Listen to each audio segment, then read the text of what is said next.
पक्षाचं नाव आणि चिन्ह हे पवारसाहेब ठरवतील, पण आपला नाणं जर खणखणीत असेल तर चिंता करायची गरज नाही. आणि तुमचं कर्जत जामखेडचं नाणं खणखणीत आहे, त्यामुळे तुम्हाला कोणाला चिंतेची गरज नाही. रोहित दादांनी सांगितलं की जिल्ह्यात काम करायला जरा काही लोकांनी जायला पाहिजे, ही योग्य कल्पना आहे. त्यांनी दुसऱ्या मतदारसंघात देखील तेवढंच प्रभावी काम करावं. आमची ही यात्रा जी चालू आहे ती यात्रा वेगळ्या मतदारसंघात लोकसभेच्या जाते. आज अहमदनगर दक्षिण लोकसभा मतदारसंघातला हा पहिला मतदारसंघ आहे. 3-4 मतदारसंघ नगरला बोलवून घेण्यात आलेले आहेत, कारण आता काल ही गोष्ट झाल्यामुळं परत शिरूरला हे करून पुणे जिल्ह्यातले काही मतदारसंघात उद्या मी जाणार आहे. पण आपला सर्वांना या ठिकाणी नगरची सुरुवात करताना कर्जतकरांना भेटावं, जामखेडकरांना भेटावं म्हणून आज छोटेखानी ही बैठक या ठिकाणी ठेवली. अतिशय उत्साहानं तुम्ही या ठिकाणी आलेला आहात. ही लढाई बरीच मोठी आणि लांबची आहे. आपण का लढतोय याचाही विचार तुमच्या मनात असणं आवश्यक आहे. आपण सगळ्यांनी या भागामध्ये आबासाहेब निंबाळकरांचं नेतृत्व अनुभवलेलं आहे. महात्मा गांधींच्या विचारानं चालणारी ती पिढी ही कधी त्यांना पोलीस स्टेशनमध्ये जावं लागलं असेल असं मला वाटत नाही. पोलीस स्टेशनमध्ये जाण्याची प्रथा पूर्वी नव्हती. फार तर पोलिसाला विनंती करायची की बाबा असं झालंय, ह्याची बाजू योग्य वाटते, योग्य तो न्याय कर. पण आता पोलीस स्टेशनमध्ये जाऊन गोळीबार केल्याशिवाय न्याय मिळत नाही अशी माझी नाही, भारतीय जनता पक्षाच्या एका आमदाराची खात्री झालेली आहे. भारतीय जनता पक्षाचा हा आमदार त्या पोलीस स्टेशनमध्ये जातो, 5 गोळ्या मारल्या असं मीडियाला ठामपणाने सांगतो. ज्याला गोळी लागली आहे त्याची तब्येत आहे का गेला अजून काही कळायला मार्ग नाही. हृदयाच्या जवळ गोळी लागली आहे, किडनीच्या जवळ गोळी लागली आहे, आणखीन कुठं लागली असेल, तो आहे का नाही याच्यावर चर्चा नाही. ज्याला गोळी लागली आहे तो सत्तेत असणाऱ्या शिवसेना एकनाथ शिंदे यांच्या पक्षाचा पदाधिकारी होता. दोघं तिघं त्यांना भारतीय जनता पक्षाच्या आमदारांनी जाऊन गोळ्या मारल्या. आता या घटना एवढी गंभीर घटना आहे, मुंबईच्या आसपास सगळीकडं या गँग आहेत. गँग जमिनी हडप करणे, जमिनी एकमेकाच्या असतील तर त्यात शिरणे, परस्पर जमिनीची विल्हेवाट लावणे, इमारती बांधणे, फ्लॅट विकणे, परवानग्या न काढणे, हा सगळा ठाणे जिल्ह्यातल्या या सगळ्या उपनगराच्या वेगळ्या भागातले असे इश्यू फार मोठे आहेत. आता जे आमदार ज्यांनी गोळीबार केला ते काय म्हणतात तुम्ही ऐकले की नाही मला माहित नाही. ते असं म्हणतात की मुख्यमंत्री यांनी उद्धव ठाकरे यांच्यासोबत गद्दारी केली, ते भारतीय जनता पक्षाबरोबर सुद्धा गद्दारी करणार आहेत, त्यांनी दुसऱ्यांचे आयुष्य खराब केले, ते मुख्यमंत्री असेपर्यंत महाराष्ट्रात फक्त गुन्हेगार पैदा होतील, महाराष्ट्रात गुंड घडवण्याचे काम ते करत आहेत, त्यांनी माझे करोडो रुपये खाल्ले, त्यांनी आणि त्यांच्या मुलाने सगळीकडे भ्रष्टाचार करून ठेवला आहे. हे आम्ही नाही म्हणत. हे 105 आमदार ज्या पक्षाचे आहेत त्या पक्षाचा एक आमदार गोळीबार केल्यानंतर ही वाक्य उच्चारतो. आता ह्याची चौकशी झाली पाहिजे की नाही? किमान करोडो रुपये खाल्ले ह्याची तर चौकशी करा.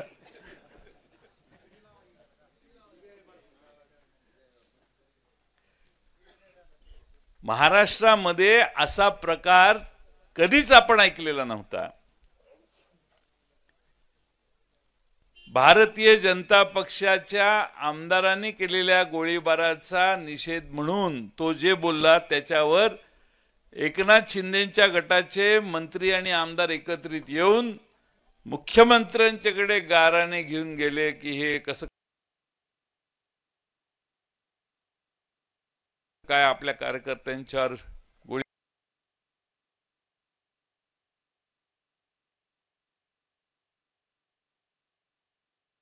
गोळीबार झाला, हे सहन कसं करायचं.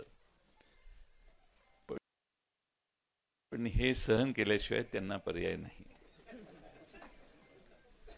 हातात काही नाही. सत्ता असेल. आज महाराष्ट्रामध्ये राजकारणाचं गुन्हेगारीकरण किंवा गुन्हेगारांना राजकारणात आणण्याचं काम झालेलं आहे. क्रिमिनलायझेशन ऑफ पॉलिटिक्स असा याचा नेहमी अनेक जण उल्लेख करतात. मी मेहबूब शेखला म्हटलं, तू मेहबूब काय भाषण करतो का म्हटलं. मी म्हटलं तू म्हणतो की महाराष्ट्राचा बिहार व्हायला लागलो, बिहार करताय का. म्हटलं बेट्या करताय नाही, झालेलं आहे. झालेलं आहे. अरे ह्याच्या बिहारमध्ये असं होत नाही.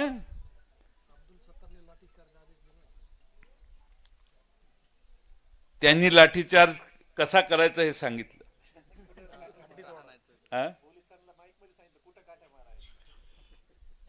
मंत्री राज्याचे असं बोलू शकतात आणि राज्याचे मुख्यमंत्री उपमुख्यमंत्री त्यांचं काहीही बिघडवू शकत नाहीत. सत्तेसाठी एकमेकाच्या सगळ्या आगळिका सहन करण्याचं काम महाराष्ट्रात चाललेलं आहे. हा एक भाग. एका पक्षाचे सत्तेतल्या पक्षाचे आमदार परवा म्हटले त्या छगन भुजबळांच्या पेकाटात लात घालून त्यांना घालवून टाका मंत्रिमंडळातून बाहेर. म्हटले की नाही. म्हटले की नाही.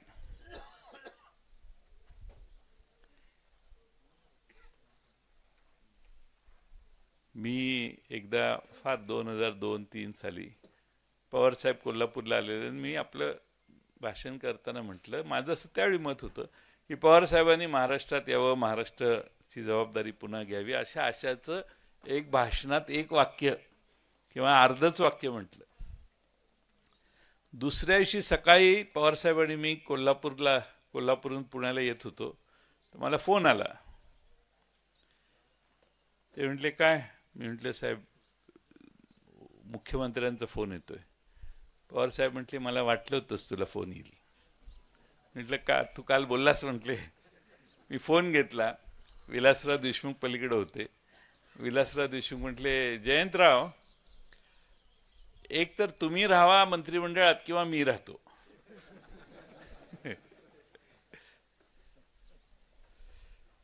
साधा एक वाक्य बोललो. इथं तर मंत्रिमंडळातील ज्येष्ठ नेत्यांना पेकाटात लात घालून हाकलून द्या असं सांगणाऱ्या आमदाराला राज्याचा मुख्यमंत्री, 2 बहादर आमचे मोठे उपमुख्यमंत्री आहेत, यातला एकानं तरी तंबी दिली का त्या आमदाराला. दिली का. त्याला पक्षातनं काढला का. महाराष्ट्रामध्ये काय चाललंय. ही बेशिस्त कष्टानं गोळा केलेल्या आमदारांच्या मुळे आता इतकी निर्माण झालेली आहे की त्यांना सांभाळता नाकी नवी आली आहे. त्यांना सांभाळायचं कसं हा प्रश्न आहे आणि ते काय म्हणतील त्याला मान्यता देणं याचा दुसरा पर्याय राहिलेला नाही. आज मराठा आरक्षणाच्या बाबतीत कुठं काय क्लॅरिटी आहे. सरसकट आरक्षणाच्या बाबतीत आता चर्चा जवळपास थांबलेली आहे. आमचे जरांगे पाटील आता उपोषणाला बसणार आहेत. मी असं काल परवा ऐकलं 10 तारखेला. दुसऱ्या बाजूने ओबीसींच्या आरक्षणाच्या संदर्भातली ओबीसी समाजाची जी भूमिका आहे त्याविषयी सरकार काय करतंय त्याबद्दलही सरकारमध्ये कुणी काही बोलत नाही. धनगर समाजाच्या आरक्षणाच्या बाबतीत तर काहीच चर्चा नाही. काल मी येताना वेळापूरच्या आधी एका गावात गेलेलो. 10 दिवस उपोषण चाललंय त्यांचं. एकही सरकारी अधिकारी त्यांच्याकडे गेला नाही.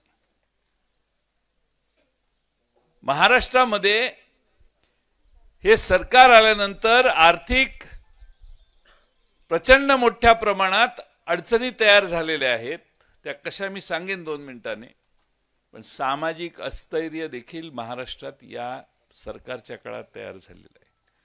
गुण्यागोविंदाने राहणारे लहान लहान समाज त्यांच्यात मनभेद करण्याचं काम सरकारमध्ये बसलेले मंत्री आणि सरकारच्या पाठिंब्याने पुढाकार घेतलेले लोक करायला लागलेले आहेत.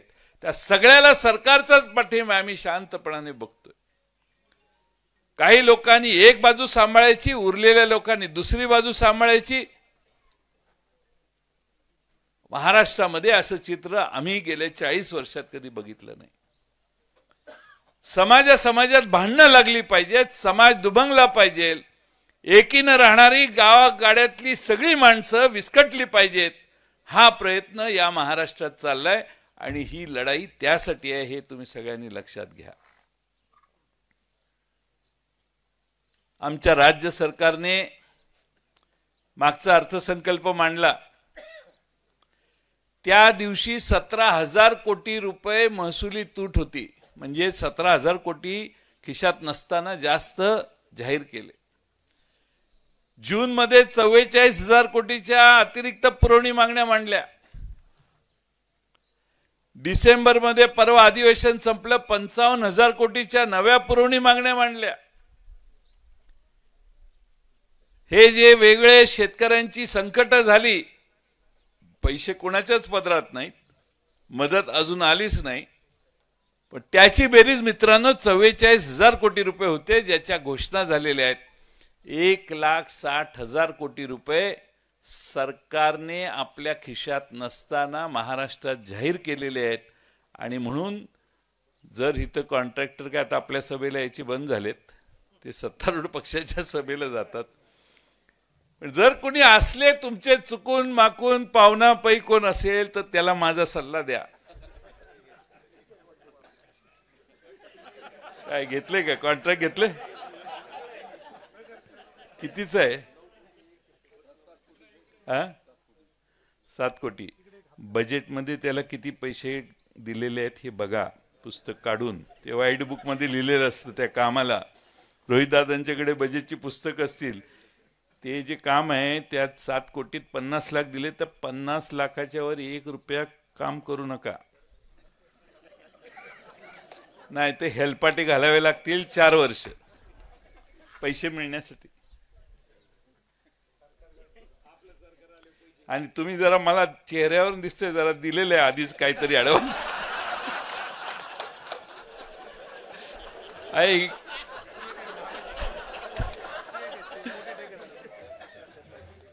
तिकडं कोण आहे का?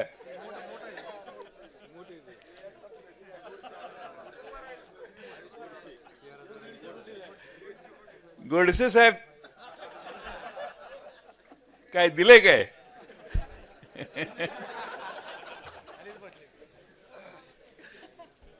तो तुमचा प्रश्न आहे, तो तुमचा खाजगी कार्यभार आहे. आम्ही त्याच्यात हस्तक्षेप करू इच्छित नाही. तुम्ही किती दिले हेही विचारणार नाही, कुणाला दिले हेही विचारत नाही. पण माझा हा सल्ला फुकटचा आहे, याला काय फी नाही आहे. की जेवढं बजेटमध्ये पुस्तकात आकडा लिहिलेला आहे त्याच्यावर जर गेला तर ती पुढची अमाऊंट मिळायला थोडासा त्रास होईल. म्हणजे काय, आमचं सरकार आलं की परत आमच्याकडेच यावं लागेल की साहेब ते काय करणार, असं झालं तसं झालं. त्यामुळे जरा बेतानं. तुम्हाला दुसरा एक महत्वाचा भाग सांगतो.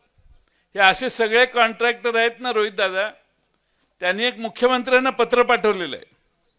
त्यांनी मुख्यमंत्र्यांना पत्र पाठवून संदीप वरपे असं सांगितलेलं आहे की आम्हाला कामं घेतली आहेत, आम्ही टेंडर घेतलेलं आहे, वर्क ऑर्डर आहे आमच्याकडं, आम्ही कामही करतोय. पण काम करताना ज्या भागात काम असतं तिथं तुमच्या सत्तारूढ पक्षाचे 2 पक्ष 3 पक्ष एकमेकात भांडतात, आम्हाला काम करून देत नाहीत. एकानं काम आणलं असलं तर दुसरा आडवा पडतो. आमचं काम उशिरा होतं. उशिरा झाल्यामुळं सरकारी ॲग्रीमेंट प्रमाणे आम्हाला दंड सरकारी अधिकारी करतात आणि दंडाचा भुर्दंड आम्हाला बसतो. काही वेळा आम्हाला धमकावलं जातं, काही वेळा मारहाण केली जाते आणि आम्हाला कुठंही संरक्षण मिळत नाही. त्यामुळं 15 फेब्रुवारीपर्यंत संरक्षण कसं देणार हे सांगा, त्याशिवाय आम्ही महाराष्ट्रात आता सगळी कामं बंद करतो. तुम्ही आहे का त्यात?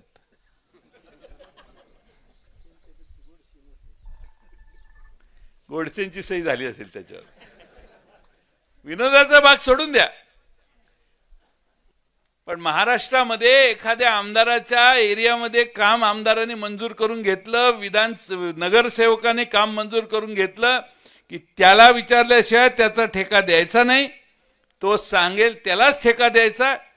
त्यानं जे काम केलं ते मंजूर ज्याही क्वालिटीचं असेल तसंच मान्य करून त्याला पैसे देणे हा उद्योग महाराष्ट्रात चालू आहे. आणि माझी अपेक्षा आहे राज्याच्या देवेंद्र फडणवीस त्यातल्या त्यात मी समजतो की जास्त प्रोॲक्टिव्ह काम करतात, त्यांनी तरी गृहमंत्री म्हणून यात लक्ष घालावं. या सगळ्या कंत्राटदारांना संरक्षण देण्यासाठी वेगळा कायदा करावा. माणूस काम घेतो आणि तिथं काम करून घेतल्यावर त्याच्या समोर जी संकट तयार होतात, ही संकट ही महाराष्ट्राची कधीही पद्धत नव्हती. आज दुर्दैवानं या पद्धतीनं महाराष्ट्र चाललेला आहे आणि म्हणून आपली लढाई आहे तो महाराष्ट्र सक्षमपणाने उभा करण्याची आहेच, प्रगतीची आहे, विकासाची आहे. पण हे अधोगतीचे मुद्दे जे चालू झालेले आहेत ते बंद करण्यासाठी देखील आपण सगळ्यांनी संघर्ष करावा लागेल. हे तुम्ही सगळ्यांनी मनात ठेवलं पाहिजे. तुम्हाला बऱ्याच ठिकाणी मी मतदारसंघात जातो, अमकं काम आलं, तमकं काम आलं, तमकं रस्ते होतील, गटारं होतील, पाण्याच्या योजना होतील, सगळ्या होतील. आता भारत इंडिया शायनिंग नंतर ज्यावेळी मनमोहन सिंग सत्तेवर आले तर त्यांनी भारताच्या ग्रामीण भागासाठी योजना एवढ्या काढल्या की प्रचंड पैसे त्यावेळी ग्रामीण भागात आले. पण असा प्रकार आम्ही कधी बघितलेला नव्हता. त्यामुळं महाराष्ट्राची प्रशासकीय घडी पूर्णपणे विस्कटलेली आहे असं मी म्हटलं तर ते चुकीचं होणार नाही. मी हे अनुभवातून तुम्हाला सांगतो. आज सरकारी यंत्रणा देखील तिथल्या स्थानिक सत्तेत असणाऱ्या माणसाचं ऐकायला लागले. त्या माणसाने त्याच्या पार्टीनं काही अन्याय केला तर ते झाकून ठेवण्यासाठी, झाकून देण्यासाठी सरकारी यंत्रणा काम करतात. हे जे गोळीबार केलेले आमदार आहेत, सकाळी रात्री केला असेल, सकाळी मला बातमी आली त्यांना पोलीस ठाण्यात बसवून ठेवण्यात आलेलं आहे. हे काय जावई झालं का काय यांचा? मग नंतर अटक वगैरे झाली, भाग वेगळा. पण सांगायचा मुद्दा असा की सरकारी यंत्रणा, सगळ्या एजन्सीज महाराष्ट्र सरकारमधल्या या सरकारच्या इशाऱ्यावर काम करतायत. सामान्य माणसाला न्याय देण्याचं काम होत नाहीये. ही खरी सामान्य माणसांच्या मधली तक्रार आहे. महागाईवर मी बोलून तुमचा वेळ घेत नाही. महागाई प्रचंड वाढलेली आहे. 66 रुपयाचं पेट्रोल 106 रुपयावर गेले, स्टील वाढले, सिमेंट वाढले, काय आहे ते तुम्हाला माहिती आहे सगळ्यांना. दुसऱ्या बाजूने बेकारीची समस्या वाढलेली आहे. 10.9% आज भारतातली बेकारी गेलेली आहे. तिसऱ्या बाजूने या महाराष्ट्रामध्ये महिलांच्यावर अनन्वित असे अत्याचार, अन्याय व्हायला लागलेले आहेत. हजारो महिला, शेकडो महिला या पळून नेलेल्या आहेत, ज्यांचा शोध अजून पोलीस खात्याला लागला नाही. वेगवेगळ्या भागातल्या महाराष्ट्रातल्या पळून गेलेल्या किंवा हरवलेल्या, पळून गेला हा शब्द सोडून द्या, हरवलेल्या महिला इतक्या आहेत की त्यांचा गणती होईना झाली आहे किंवा सापडेना झालेत. त्या म्हणजे कायदा व सुव्यवस्थेचं वाभाड निकायला लागले. राज्याची आर्थिक व्यवस्था अतिशय अधोगतीकडे जायला लागली आहे. महागाई आणि बेकारी ह्या समस्या आपल्या 5वीला पुजलेल्या आहेत. मग प्रगती कुठं चाललेली आहे? एखादा हायवे झाला म्हणजे प्रगती झाली असं समजायची आवश्यकता नाहीये. हायवेनं प्रगती होते, होत नाही असं नाही. आमच्या सुप्रियाताईंनी लोकसभेत परवा भाषण केलं. त्या म्हटल्या की वंदे मातरम चांगली रेल्वे, वंदे भारत चांगली रेल्वे आहे, काय प्रॉब्लेम नाही, पण मोकळी जायला लागली. गरीब रथ नावाच्या ज्या रेल्वे आहेत, वंदे भारतला जर 700 रुपये तिकीट असेल तर गरीब रथला 70 रुपये तिकीट असतं. एवढा फरक आहे. त्या गरिबांच्या प्रवासाची व्यवस्था तुम्ही विसरू नका, असं त्यांनी आव्हान लोकसभेत केलं. आणि म्हणून या सगळ्या प्रश्न, आता प्रश्न सांगून तुमचा वेळ घेणार नाही, कारण राजेंद्र तात्या फाळके म्हणत असतील की अहमदनगरला 1 वाजताचा मेळावा आहे, लवकर निघा. तसं म्हणत नाहीत, कारण त्यांचाच भागात आलोय आम्ही म्हणून. पण कोणत्याही परिस्थितीमध्ये ही विस्कटायला लागलेली नव्हे, विस्कटलेली घडी आहे. रामाचं मंदिर बांधलं, आनंद आहे, आपण काय रामाच्या विरोधी नाही, आम्ही पण रामाची पूजा केली. पण आपल्या परंपरेने हजारो वर्ष आपण कोणाकडे जातो? संकट आलं तर त्या पांडुरंगाकडे जातो. पांडुरंगाच्या पायावर माथं टेकलं की एक समाधान येतं, जे पुन्हा पुढच्या वारीच्या वेळी आपल्याला आठवतं की आता परत जाऊन पांडुरंगाची भेट घेतली पाहिजे. अनेक जण, लाखो भाविक नुसतं शिखराचं दर्शन घेतात आणि मागे जातात. एवढी श्रद्धा महाराष्ट्राची पांडुरंगावर आहे. रामाला आमचा विरोध नाही, पण आमची खरी भक्ती पांडुरंगावर आहे. आई तुळजाभवानीवर आहे, खंडोबावर आहे. अहिल्या देवीने भारतामध्ये, पुण्यश्लोक अहिल्या देवीने भारतामध्ये एवढ्या 12 ज्योतिर्लिंगाचा जीर्णोद्धार केला. त्या अहिल्यादेवी होळकर, पुण्यश्लोक अहिल्यादेवी होळकरांच्या संस्कृतीतली आम्ही सगळी लोक आहोत. आणि म्हणून आम्हाला हे माहिती आहे की देवाला नमस्कार, देवाचा आदर मान्य आहे, पण कष्ट केल्याशिवाय आपली प्रगती होणार नाही. पांडुरंगाच्या दारात जाणारा वारकरी शेवटी मागे येऊन कष्ट करतो, वर्षभर राबतो, पुन्हा संकट किती आली, मनासारखे निर्णय नाही झाले तरी पांडुरंगाकडे जातो. आणि हीच संस्कृती महाराष्ट्राची आहे. आज आपण सगळे, कदाचित आपल्याला वाटत असेल राजकीय संकटात आहोत, राजकारणात असे दिवस येत असतात. मला विश्वास आहे की तुम्ही ठामपणाने आदरणीय पवार साहेबांच्या मागे सक्षमपणाने उभा राहाल. कर्जत जामखेड मतदारसंघच नाही तर या दक्षिण अहमदनगर लोकसभेची जबाबदारी सक्षमपणाने तुम्ही सगळे खांद्यावर घ्याल. आणि सर्व मतदारसंघात, इथून सर्व मतदारसंघात जाऊन प्रचाराचं काम देखील तुम्ही तेवढ्याच सक्षमतेने कराल, असा विश्वास मी या निमित्तानं बाळगतो. विषय बोलण्यासारखे बरेच आहेत, पण आता पुढे जायला पाहिजे. आणि म्हणून मी आपणा सर्वांना विनंती करेन की आपण आधीच्या सगळ्या वक्त्यांनी केलेले, सांगितलेले मुद्दे, महाराष्ट्राची अधोगती, शेजारच्या राज्यात जाणारे प्रकल्प, ह्या सगळ्यांचा विचार तुम्ही मनानं करा. टेलिव्हिजनवर जे दिसतं, आता आपण तर कमिटेड कार्यकर्ते आहोत, पण टेलिव्हिजनवर दिसतं ते जनता बघत असते. आणि आज सगळ्या टेलिव्हिजनवर एकच बाजू दाखवली जाते. त्यामुळे व्हॉट्सअप बघायची सवय लावा. व्हॉट्सअप नाही, यूट्यूब. आणि यूट्यूबवर वेगळी लोक वेगळ्या घटना घडल्यावर त्याच्याबद्दल आपली मतं व्यक्त करतात, ती पण ऐका. कुठल्याही बाजूची असतील तुम्ही ऐका.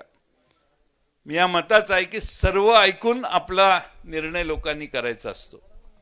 आणि त्यामुळं फक्त टेलिव्हिजन बघितला, टेलिव्हिजनच्या विरोधात नाही, आपली मराठी चॅनल थोडं बहुत आपलं दाखवतात, पण देशातलं कुठलंही चॅनल काढलं तर विरोधी बाजूचा आवाज मर्यादित आहे, हे तुमच्या लक्षात येईल. आणि म्हणून यूट्यूब चॅनलचा देखील ऐकण्याची सवय आपण सगळ्यांनी करावी. पुन्हा एकदा आपण सगळे इथं आलात, सर्व नवनियुक्त नेत्यांचं, कार्यकर्त्यांचं मनपूर्वक मी अभिनंदन करतो. आणि रोहित दादांना जास्तीत जास्त वेळ महाराष्ट्रात फिरण्यासाठी आपण सगळ्यांनी द्यावा अशी विनंती करतो आणि माझे 2 शब्द संपवतो. धन्यवाद. लोकशाही मराठी ऐका, पहा, जागरूक रहा.